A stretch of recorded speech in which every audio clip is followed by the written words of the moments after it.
The Miami Heat retake the Southeast Division from the Orlando Magic? Find out today on this crossover edition of Locked On Heat.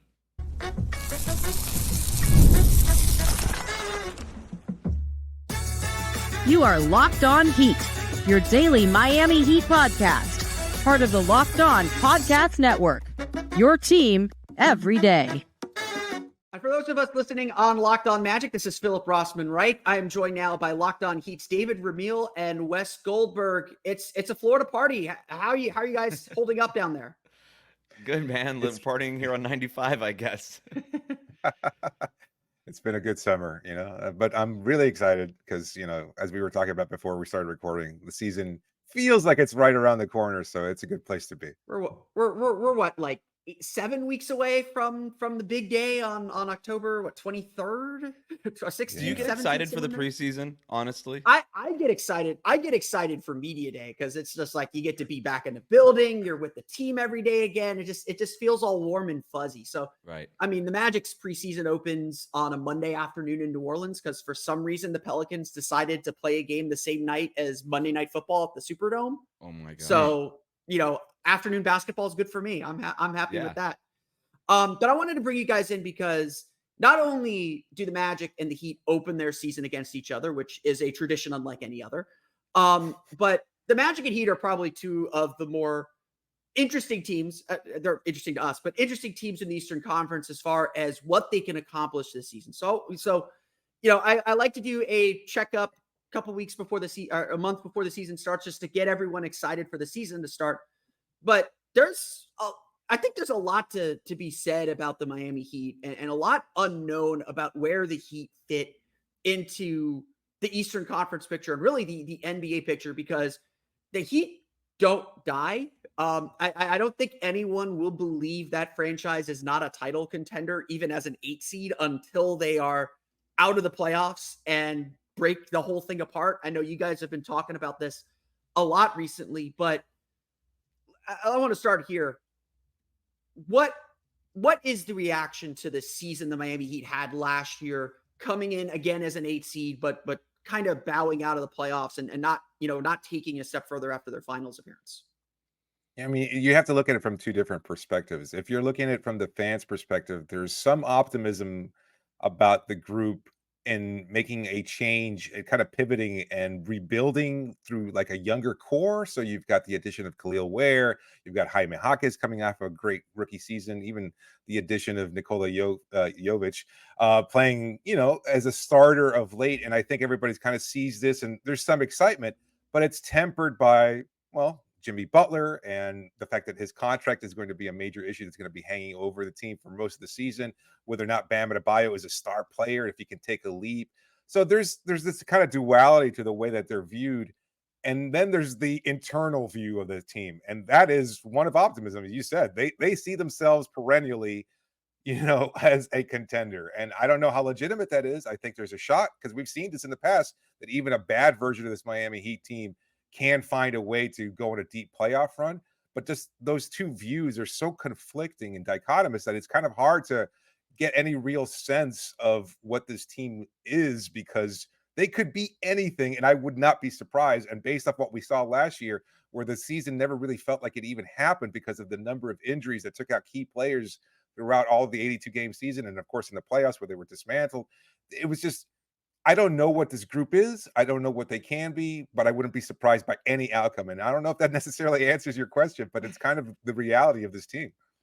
Yeah, I mean, if I could jump in there, I mean, we're in year 6 of Jimmy Butler, and we're still not entirely sure what this team is, which is a crazy thing to think about, right? We're not really sure even what the best 5-man unit is on this team.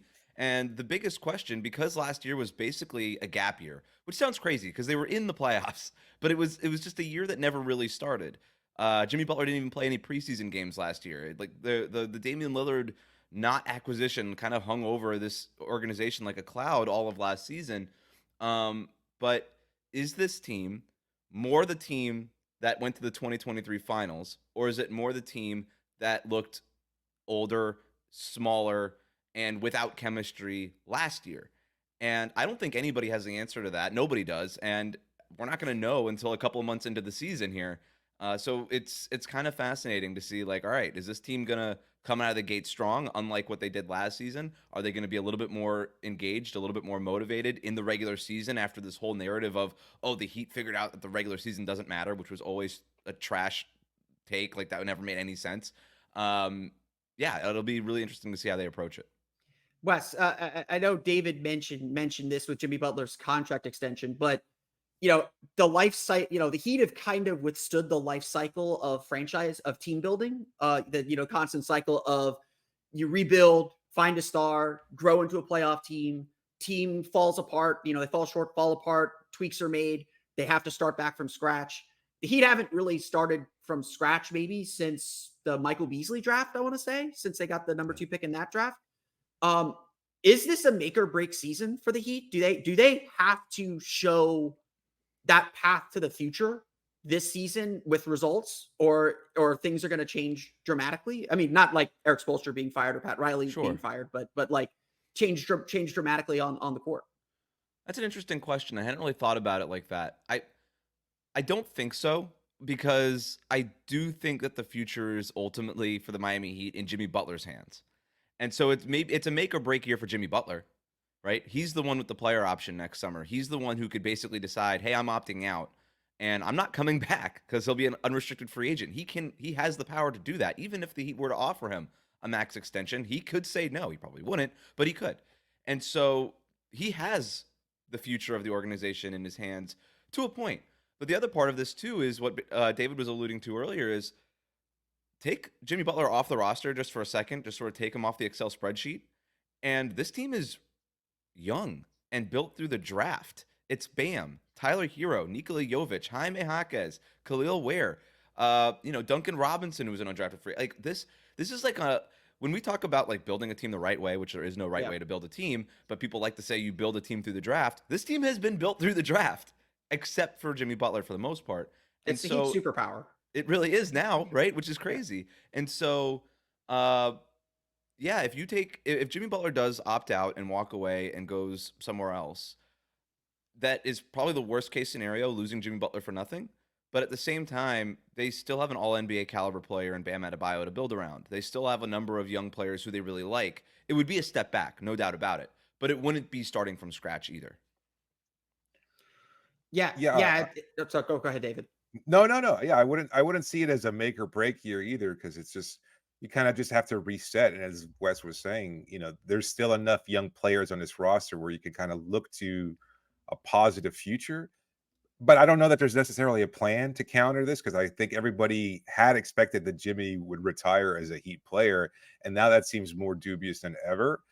And if he is, if he does depart and leave the team, I don't know that there's a plan for replacing a player like that, but I imagine they would immediately pivot and focus on making this Bam's team, and then kind of having him be the key recruiter as the centerpiece of this organization. And we've seen between his work as an all-star and of course with Team USA that he has that kind of influence around the league. If anything, if there was something in Miami's favor in possibly acquiring Damian Lillard, it was the fact that Bam Adebayo was on this roster and he was such a good friend with Lillard that they had met through Team USA. And so when you're looking beyond this year, I don't know if you could look at this year as a make or break year, but at the same time, I don't know that there's a plan for the future, although I would guess it would be somewhat optimistic, although as Wes said, they would take a step back too. We've always known the Heat as a team that gets involved in a lot of those big deals. Like Pat Riley has always been someone that has been able to execute those big time trades. The Heat were kind of quiet this offseason. They obviously made a relatively big deal getting Terry Rozier. I mean, a smaller scale deal getting Terry Rozier last summer or last winter. But did the Heat do enough? Are they just really invested in seeing their young players grow despite maybe the urgency with Jimmy Butler? Did they do enough, in your opinion, to get them back to a level where they're comfortable? So David and I disagree on this on our show all the time. So this is an interesting question. My answer is no, they didn't do enough. I don't know that they won't have had done enough, but the way I explain this is all we have right now is everybody says, well, this is the best team in the East on paper. Well, all we have right now is paper. That's all we have to judge anything by. And you look on paper, this team is not as good as the Celtics. It is not as good as the Sixers. It is not as good as the Knicks. I'm not sure it's as good as the Pacers. I don't know if it's as good as the Cavs on paper. And so, based on that, no, they did not do enough. Not even close. All they did was add Alec Burks, and I like Alec Burks just fine. I don't even know if that guy's going to be in the every night rotation for this Heat team. So, no, they didn't do enough. They wanted to do more. We know they wanted to do more. They wanted Donovan Mitchell. That never happened. They even chased DeMar DeRozan. That couldn't happen. They tried to do more, and they didn't do it. So, no, they didn't do enough. But I know David disagrees with me. Well, I just think there were limitations already in place. Like we had Keith Smith on the show, and he broke down the salary cap for us, and that was a really eye-opening experience for a lot of Heat fans, and not one of our most popular episodes because he just basically explained, yeah, making any kind of move would be almost next to impossible. And as much as I appreciate what Andy Ellisberg has been able to do, the team's general manager, like he cannot just get blood from a stone, and that's basically what this roster construction has been like. And it's just they have not been able to develop some of their younger players to take on some of the scoring load, and they haven't just evolved at the rate that the team thought they might when they were awarding them these contracts. And so that's been somewhat problematic. I don't know how, it's not necessarily a disagreement with Wes. It's just I don't know how much more they could have done. As Wes said, they looked into different opportunities and they just weren't really available. And so, this team still views itself, even without those moves, as a team that can go on a deep playoff run. But, as we've seen over the years, it's kind of a wait and see process. Will they be good enough during the regular season? Will they be another play-in tournament team again? And can they just suddenly flip a switch in the postseason? That all remains to be seen, and we won't know until April. But yeah, that's kind of what this team is banking on, is just continuing to develop, winning just enough games to hopefully avoid the play-in tournament, and then maybe do something magical yet again in the playoffs. Yeah, and obviously this team has proven they can do it. They've got some veterans, and that goes a long way. They have a reputation behind them. So, I don't think you can ever count out the Heat. I will note that Wes did not mention the Magic in that list of Eastern Conference teams that the Heat may or may not be better than on paper.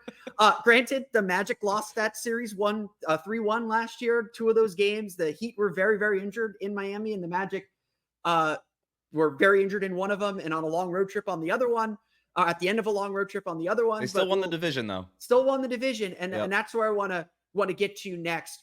Can the Magic, if the Heat are kind of vacating the top of the Southeast division and divisions for whatever that matters, if the Heat are vacating the top of the division, are the Magic a team that can step up? We'll talk about that coming up here in just a moment.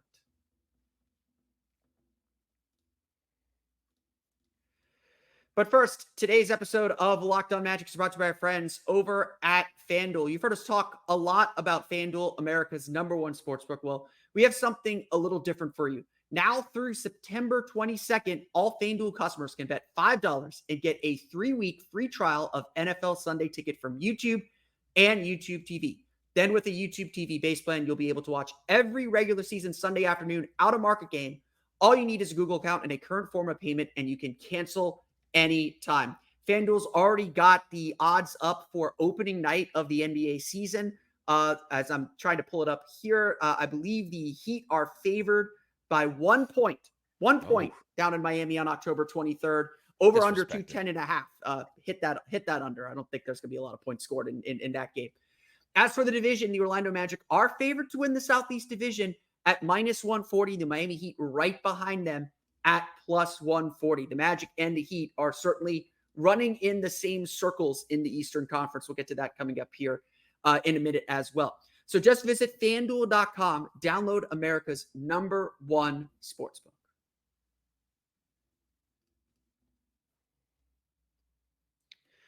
This is Philip Rossman-Reich of Locked On Magic, joined by David Ramil and Wes Goldberg of Locked On Heat. A little Florida get-together here as we get ready for the Orlando Magic and Miami Heat to open the season up down at Kaseya Center in Miami in about 7 weeks. These two teams are obviously really, really interesting. They're in the same division. They're kind of battling for the same territory, if that even matters anymore. But we talked in the first segment about the Heat and how they're trying to kind of reclaim that top spot. But as yeah, as we mentioned, the Magic won the division last year. May have taken all the way to game 82, but they won the division last year. They add Contavious Caldwell-Pope. It really feels like this is their chance to step up in the Southeast. Before you maybe fire some questions at me, what are your guys' kind of feelings or perception of the Magic as an outsider? I love the offseason that they had. I love doubling down on what you did well already. I was a little, and this is one of the questions I want to ask you, but I was a little fearful that they would kind of allocate way too many resources on a ball handler, a scoring kind of guard. I'm glad they didn't, even though that was sort of like the checked team need, like you looked at in all the offseason previews for the Magic. No, they just said, hey, look, our best stretch last year was when we put Gary Harris in the starting lineup. Gary Harris in a vacuum is not a terribly great NBA player anymore. Let's go get the best version of Gary Harris. Let's go get Contavious Caldwell-Pope. And then they re-signed Gary Harris to be the new Gary Harris backup. So I like the offseason. I like re-signing the centers. They didn't make that big move. I don't think they have to, right? Their players are young. I think it puts a lot of pressure on Paolo Banchero and Franz Wagner to continue to grow. Hey, if we're ever going to be a championship team, those guys have to be sort of the Jason Tatum, Jaylen Brown of the Magic, where where the offense is running through them and they're not relying on a point guard to set them up. That's the best version of this Orlando Magic team.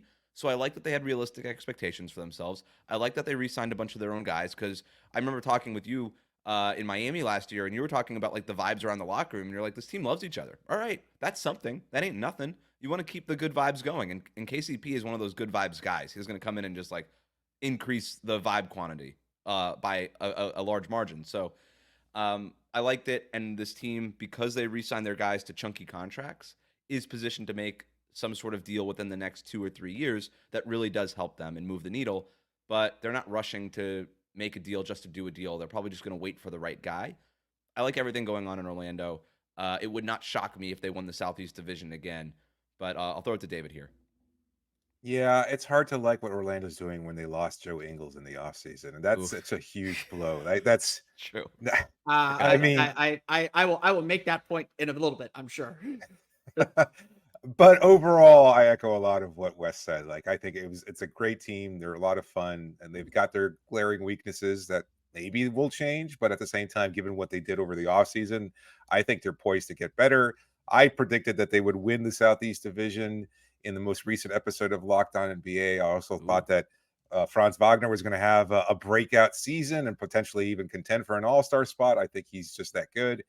Is kind of underrated because it's been Orlando and just haven't gotten that kind of attention that they probably deserve. But they're a team that's been built well, and they've got great young players. They're a lot of fun. I mean, maybe it's overly simplistic to say the vibes are good, but you kind of like that. And when you're watching a team, and I think that's the fact that they have this young core together and that they're able to keep it and build on something.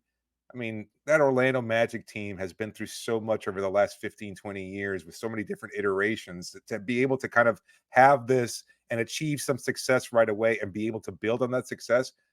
We haven't seen that since the Shaquille O'Neal Hardaway days. So, I mean, this is a completely different version of that team, obviously, but it's a good place to be in for Orlando. So, yeah, I would say that they probably win the division, although you can't exactly count out Miami. If somehow Jimmy Butler is fully engaged and does everything he does, that could completely change things. For as good as the Magic were last year, they finished, I think, only a game ahead of Miami in the standings. Isn't that funny? And the optimism, the perspective of oh wow, we won 47 games. We're bright future. Everything's great. In Miami, we won 46 games. This team sucks. Blow it up. I hate Pat Riley. He's asleep at the wheel. It's just crazy how that changes. Philip, if I can ask you, yeah. When I talked about the not getting the point guard, the shooting guard, the scoring guard, whatever, I know Malik Monk was sort of a name. Anthony Simons was a name that was sort of bandied around by Magic fans. Where were you on all of that? Do you think they took the right approach to this? I think with the situation as it was, I think they ultimately did. I think there are a lot of Magic fans that wanted Anthony Simons because they're impressed with the scoring and like obviously like the Magic have not had an offense outside of the bottom 10 since Dwight Howard in 2012. Like it's been a very long. Yes. Oh my God. The Magic have been bottom 10 in offense every year since 2012. That's 12 years. That's 12 years. Yes. We don't score. Scoring is That's bad. 3 presidential terms. That's 3 presidential terms. Yes. Yes. Now at least you defend though. Now you can at least defend now. And like, look, yeah. So I every time like there's a trade article, it's Anthony Simons to the Magic, it's Trae Young to the Magic, and I agree with you, Wes. I think that it was right to hold to kind of bite your tongue on that, or to like kind of hold firm on that. Like even last year, I like pitched to a few people like, would the Magic be a team that's interested in going after Chris Paul, just to have that kind of adult in the room who can manage the team and distribute the ball? But like you said, the Magic want to see where Franz Wagner and Paolo Banchero go on their own, and they want to kind of explore the limits of their game. And I think despite the success that the Magic had last year, I still feel like this is a developing team, or however you want to term it. They're 100%. still so young, and their key players are still so young. They don't quite know what the limits of their game are yet. And so I think the Magic very intentionally, decided, let's add a complementary piece like Kentavious Caldwell-Pope, who's going to help this team. Like the Magic are better today than they were May 5th when they lost to Cleveland in Game 7. They're a better team, but they wanted to just keep the pathways open for Paolo to maybe become a triple-double threat. He led the team in assists last year. For Franz Wagner to improve his playmaking and decision-making. Like they to see if Jalen Suggs can be your kind of Drew Holiday style point guard. Yep. They want to see what those pathways are. And if it costs them a season of learning and making mistakes, they're still young enough that they can pivot. And like David said, I think they did a really good job staying disciplined this summer, not throwing around their money like they did in 2016 when the last time they had money, going after Bismack Biyombo. And, the Jeff Green didn't kill me. DJ Augustine ended up being a decent signing, but they didn't just spend their money to spend their money. They went with guys that they know that they can count on. And like David said, I think they're set up to be players for trades as they come down the pipe. I think they were really disciplined in just betting on what they were already good at, like you said. However, if the expectation, and at least internally and the team is talking about this, the expectation is to contend in the East, I don't think they actually solved the problems of why they lost in the playoffs in Cleveland in the first place. Right. No, they absolutely didn't. But that's sort of it, right? Paolo's 21. Yeah. Like, is the real He's still on his expectation rookie to go to the contract. finals? No. Like, Exactly. I'm sure everybody will say in media day, we got a real chance to compete with anybody. We love our team, etc. But internally, truth serum, sober moment at the bar. What are you actually thinking about your team? No, we're not going to the finals. Like, come on now. We're still a couple years away from that. Exactly. So what's the point of the season? It's to develop Paolo, who got so much better as a playmaker, particularly in the second half of last season. You could really just see it. He still makes a ton of mistakes. Good. Let him make those mistakes. Don't take the ball out of his hands. Let him grow through those. I like the Chris Paul idea, though, because I think a player like that, who could even just come off the bench, but if you could get Paolo and Franz like in a room with a veteran point guard like Chris Paul or somebody else who's been around the league and just knows sort of the shapes and the patterns of NBA defenses, and you could just like watch film with that guy, that could really help them. But I don't know that you're looking for the guy that's taking the ball out of their hands all the time. I think you kind of just need like and I'm sure the coaching staff can obviously do that too. That's part of their job. But it would have been kind of nice to maybe add that. But that's a luxury. It's not a necessity. You need those guys to grow. Wasn't Heat legend Kyle Lowry linked to Orlando a bunch of times too? Yeah, a few times. Yeah, like I've been telling people this, and I'm sure every team in the league would say this. Like Derek White is the perfect point guard for Orlando. Like of the guys that got kind of moved around, and it wouldn't surprise me if this comes up at the deadline again.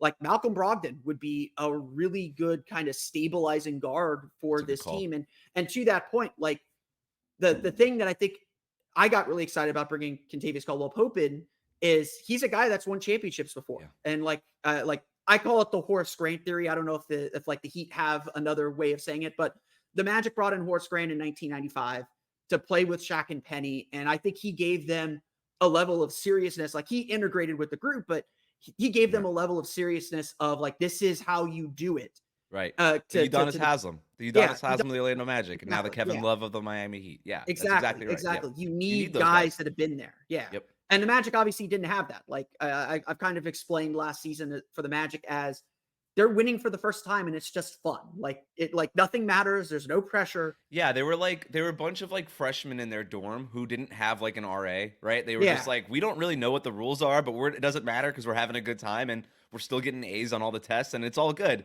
Exactly. But you do need an adult to just be like, yeah, you're not supposed to bring like live animals into your room. Like, don't do that. Yeah, and to that point, like I feel like the biggest goal for the Magic this season, the players will all say get home court advantage. Obviously, they just played a series where the home team won every game. That's important. Mm. Get to the second round, compete for the conference title. I think the most important goal for the Magic is just prove you can do it again. Like we'll talk about the East on a larger scale in a minute here. The Magic are the one team in the East that made the playoffs last year, as I'm looking at my board with all the playoff teams, that hasn't proven they can do it year over year. And I think the consistency, which Miami is like the model, like for better and for worse, the model of consistency in the East, that consistency is a skill that you have to learn because every season's different. Like, you mentioned the Joe Ingles thing. Losing Joe Ingles and Markelle Fultz, I like necessary, the right decisions, but Markelle Fultz is like really well respected in that locker room. And Markelle Fultz and Joe Ingles were the Magic's two best playmakers. Like I'm a little bit concerned about losing both of them. And what that could mean for the Magic because they're not a high pass team. Like they're not a team that moves the ball around a lot. Right. No, and like it's a lesser version of like when the Celtics traded away Marcus Smart and they were like, well, now it's just on you, Tatum. It's just on you, Jaylen Brown.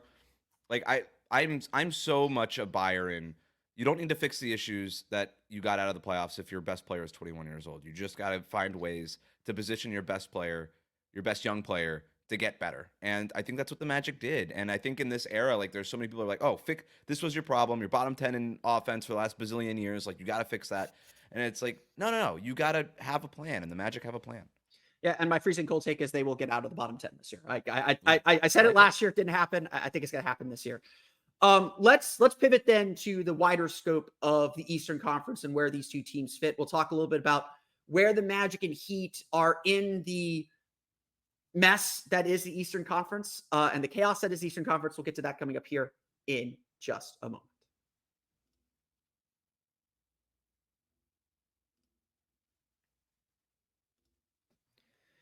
This is Philip Rossman-Reich of Locked On Magic, joined by David Ramil and Wes Goldberg of Locked On Heat. We'll get a prediction, a way too early prediction, a way too early prediction on opening night toward the end of the show. But I want to go here and let's talk about where the Magic and Heat sit in the wider competition in the Eastern Conference. I think, can I safely assume that we both think that the Magic and Heat are the top two teams in the Southeast Division? We'll start there. Yes. Yeah. Sorry, no offense. No offense to Atlanta. No offense to our friend. You can offend them. Yeah. I mean, they're Atlanta. But the East is going to be super competitive again. I think we've mentioned it here. The Magic entered the last day of the season needing to beat the Milwaukee Bucks, or they would have been heading to Miami to play a play-in game. Like these teams were separated by one game. When you look at this Eastern Conference, how do you view it? Do you just as from the Miami perspective, is it opportunity or is it that's a lot of teams we gotta climb over and be better? How do you define opportunity in that sense? Like it's opportunity as in a lot of these teams feel like really bunched together. Sure. I think this year is going to be like last year where everything's going to come down to the last day of the season where, an injury at the wrong time sets you back, sends you from 2 to a 3-game losing streak, sends you from 3 to 7. Like it's going to be tight. Is that something that excites you in that, there's a lot of pressure, but you can make up ground quickly? Or is that a bigger challenge to play with? The party line in Miami has always been that they control their own destiny. Yeah. And we've kind of talked about it a lot in the show already, but just the idea that Jimmy Butler is so central to what Miami can accomplish. And we have no way of predicting it because a great version of Jimmy Butler obviously raises the ceiling on this team considerably, but between injury and a general lackluster approach to the regular season, we can't count on that. And yes, everybody's kind of saying, oh, well, there's the contract issue and whether or not he is fully engaged. And if he's able to even beyond that, that's the psychological aspect. Physically at 35, can he stay healthy and play in a large number of games to be able to carry Miami? I think given all those kind of factors, I think they like the fact that it would be somewhat close because, again, maybe somewhat psychotically, they say, you know what, if we're close enough, we have an opportunity. If we have an opportunity, that's all we need, and that's just the way that this team kind of views itself. So, I. I think from the fans' perspective, they would disagree with that perspective. They would want to win 60-something games and have a cruise to an easy and fun regular season, but that's not how Miami sees it. So I think it benefits the team to a certain degree, and at the same time, I think they kind of like being at that advantage. The Heat don't want to be in the play-in tournament. We know that. They've been in the Yeah. play-in That much for tournament sure. 2 years in a row. So their goal is to be a top 6 team in the East. And I think they were really upset with how the general approach to the regular season went last year. So it's less about like what's our record and where do we finish. As long as we're in the playoffs and not in the play-in tournament, I don't know that they necessarily care if they're 6 or 1 or whatever. For sure, they'd rather be the first seed who wouldn't, but they just want to know that they're healthy and playing the right way when the playoffs come around, which is generally how Eric Spoelstra has treated. It's very like Bill Belichickian, where it's just like we just need to be making sure we're peaking at the right time, and whatever seed that makes us, then that's okay. I do think in the East in general, I think we're gonna have the same 10 teams in the I do too. playoff / play-in. There's a very clear bottom 5. Right, with Brooklyn, Toronto, Charlotte, Washington, and Detroit finishing in that order last year. I think everything will be different in different orders, but I think it's going to basically be the same 10 teams in the play-in and in the playoffs, and the same 5 teams at the bottom, with maybe Charlotte challenging Atlanta or Chicago for that final playoff spot, play-in spot. But yeah, I think like you're mentioning, it's one game separating Miami from Orlando from the 8th to the 6th seed. It was 4 games separating them from the 2nd seed. It was 3 games separating them from the 3 seed. Like the East is pretty bunched up. But the way I look at it is there's a top tier in Boston. They're by themselves. They've earned that.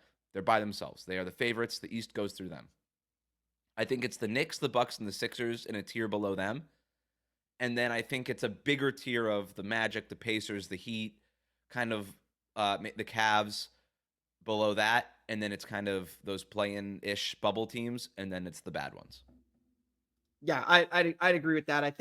I mean, obviously there'll be some mixing and matching because, Joel Embiid may miss 20 games and who knows what Philadelphia looks like. And so maybe they fall to that 4 seed and someone sneaks up and grabs the 3 or the 2 or whatever the case may be, like New York that's did not a last guess year. on how the standings finish. Yeah, I have no idea how but those are just like qualitative rankings. I'd agree with that completely, and I think, it's new for Magic fans, but like every game is going to be important because the margins are going to be very narrow. The Magic talked about this the day after they lost Game 7. A lot of them said, if we had won those couple games in January that we dropped because we were tired or because, we were dealing with the illnesses and we just kind of brushed those off in January, we would have been the 2 seed. Maybe that wouldn't have been a good thing because Philadelphia is a bad matchup for them. But like they talked about this understanding of every game has importance no matter where it comes in the season. And Orlando dropped some games late that really put their playoff spot in peril as well. That's something you can only learn by experiencing it. And so I think a more experienced Magic team is going to be better prepared. Obviously, like Philadelphia, I think probably made the biggest move of the offseason. I think they're going, and depending on Embiid's health, obviously, they're going to be the biggest kind of riser in the Eastern Conference, at least standings wise. And that's going to push, rejumble the puzzle a little bit. It's just, go ahead. No, I was gonna say it's a fun attitude to hear you describe that Magic team kind of put such the regular season, and Miami doesn't necessarily. You can see the product out on the floor, and again with injury last year in particular, and then the fact that Jimmy just has been disengaged at times, and you can visibly see it, like the understanding that every regular season counts, and that they're viewing it as an opportunity for continued growth and development. It's a departure from what the overall attitude in Miami has been of late. But it has to be, doesn't it? Like, I would argue that the Heat can't afford to kind of take a laissez-faire attitude to the first 2 months of the season because that screwed them at the end. That's why they were in the play-in mix in the first place. So I think that they may be they were kind of like high on their own supply a little bit in terms of like, oh, we proved that the regular season doesn't matter. We made the finals as an 8 seed. Like, look at us do it again. And it's like, no, dude, that happened literally once ever in NBA history. I know you just did it, but the chances of it happening twice in a row are minuscule, and it's just not the right way. And by the way, you didn't win the championship either, which is the goal. You lost in 5 games to the Nuggets. So you got to be better. You got to treat the regular season differently. And they were the 1 seed in 2022. Like, this isn't a team that's averse to being a top seed in the East. They could do it. Right. They know how to do it. They have done it. They got to, I don't know if they'll be the 1 seed again. I would highly doubt it, but they got to be better than what they've been the last 2 years. And it's tough to flip that switch, especially like the Heat are a young team, like you said, but their top player, Jimmy Butler, is getting older. And it's, it's a great way to do it. Put money on the line. Put money on the line. Contract year for Jimmy Butler. Contract year. That's I think the fear. That's a great way to flip that switch. Yep.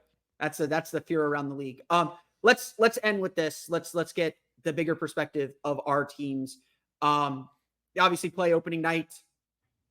It's opening night. Anything can happen. What do you want to see from the Heat on opening night when the Magic come to the Kaseya Center? I know my answer. Go ahead, David. Is it too early to say that? No, I know exactly what I want to see. You want me to go first? I want to see Jimmy Butler out there. I want to see him lead the team and kind of carrying it and just setting the tone early on that he believes in this team again and that he's putting a lot of stock in each and every game that he's going to be available for. So that's what I'd like to see. I want to see Jimmy score 36 points. That's what I want to see. Just go out, score 30 plus. Let's do it. The high that you didn't have last year. Let's go. That's gonna hurt my Franz Wagner for all defensive team narrative that I'm going for. He'll have 81 games to bounce back from it. From the Magic perspective, like the Heat are the team that the Magic are still measuring up against. I know that they beat them last year, and I know that they beat them in the standings last year. But I could say this, like, when the Magic were rebuilding, the Heat were always that hill that they struggled to climb. And every time they beat the Heat, whether it's because Heat fans invaded the Amway Center at the time, those games felt big. And I think what I want to see from the Magic in game 1 of 82, I want to see them not back down. And it's not that they backed down last year, but they dropped 2 games against the Heat that they probably should have won with the injuries that Miami had at the time. One game in Miami, Orlando was really, really sick. I remember watching Jalen Suggs like grabbing tissue paper on the sideline. He didn't play at all in the second half. The second game, they were literally coming off of a long road trip. I remember I was talking to one of the Magic's PR people as they walked into the building, and I said, "Hey, you guys excited to be home?" And he's like, "Today's the first day that we really felt this road trip." And I was like, "Oh, it's going to be one of those games." Those games happen. There's schedule losses on the schedule. Every team has 2 or 3 of them. So I want to see Orlando go down to Miami, and I want to see them not flinch. Whether that means they win or they lose, I don't know. But I want to see them like kind of show Miami like, hey, we run this division now. Like this is our state. This is our place. They need to make that kind of a statement early. That probably does mean they need to win, but I want them to play Miami's game, play that kind of gritty defensive style, which is how they play anyway, and show the league on opening night, like, hey, we're here. This isn't some fluke from us from last year. Yeah, I don't think we'll hear any little brother. I don't think we'll hear any. We won't hear any "Let's Go Magic" chants at Kaseya Center. I will say this. I was surprised by how many Magic fans were in the building. It wasn't quite like the Heat come to the Kia Center and fill the building. They didn't as much last year because the Magic are better now. But I was genuinely surprised how many Magic fans were in the building. Like they weren't like loud and cheering and making cheering sections, but opening night's going to be wild. I hope to see you guys down there. Should be a good time. For my listeners, David and Wes, where can everyone find you if they want to hate watch the Heat? Check out Locked On Heat. It's available on all the same places Locked On Magic is available. Yeah, exactly. And of course, you can check out Wes and David as well on Locked On NBA, which I forgot to trailer early on, which I may get yelled at for later. You can of course find me on Locked On Magic as well. Find my writing as well at Orlando Magic Daily. David and Wes, until the start of the season, I'll see you down in Miami, and of course we'll see you in the Eastern Conference Finals as well. Yes, sir. Yeah, let's do it.